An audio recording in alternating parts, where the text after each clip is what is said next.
Hey guys, Ryan.Hoffman here again at Summit Funding with a quick little guideline and status of the market update for you. And I just did a quick little video conference with my top guys, and I wanted to, instead of sharing that recording, I'm just going to re-record a quick one for you. There's three main things that I want to talk about. Jumbos, what's going on in that space. Second mortgages, which are jumbo alternatives. Then there's also what does PPP do for your loan, and what does forbearances do. So one thing, when it comes to jumbos, we're still seeing tightening in that space, and there's no programs that we have access to that are less than 20% down, and there's very few lenders that I know of that are able to do that right now. So that being said, we're mainly looking at alternative lending structures to avoid jumbo for those higher price points. There have traditionally been two different banks that allows us to do second mortgages, to do a first mortgage, second mortgage combo in order to avoid jumbo mortgages. So the two investors, one of which has completely exited and stopped accepting new loans, is TCF, and the other one, which is Symmetry, has stopped doing refinances. So that means that we're still able to use them as an alternative to jumbo for purchases, which is great because I got one in escrow right now that that would really screw up if they canceled it during escrow. So that being said, those are still available, but the sands are shifting all the time, so be very, very careful. If you have somebody who is already in escrow using the TCF program, got to double check. All right, so we're good there. Next one, PPP loans, payroll protection program. So keep in mind, a lot of people are focusing on a couple key things. Number one, that as long as you use it for payroll, then it is forgiven and there's no payments to make on it. And as long as you document that you're using it for payroll and that you're keeping those people on for the specific period of time, then that loan is forgiven. There's a couple key points with this. Number one, if you use the payroll protection loan, you no longer get to write off the expense for that payroll. So that ends up meaning that though you're saving money on that forgiven loan, you are incurring a higher income and you're being taxed on that.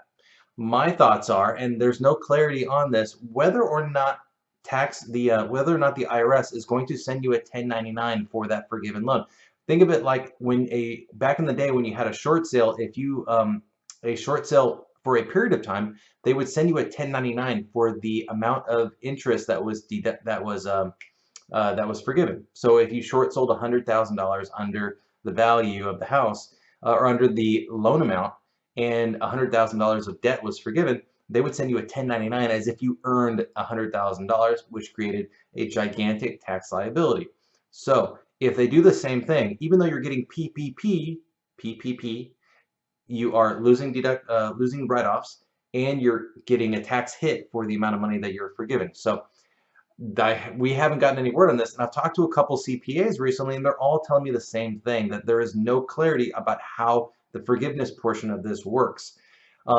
If you got to do it, you got to do it, but that's a big red flag. When it comes to qualifying, though, part of the note that PPP has is that it shows a monthly payment amount in the note, and if someone has a PPP loan, we cannot bank on the fact that it's going to be forgiven. We have to include that payment on the debt to income ratio.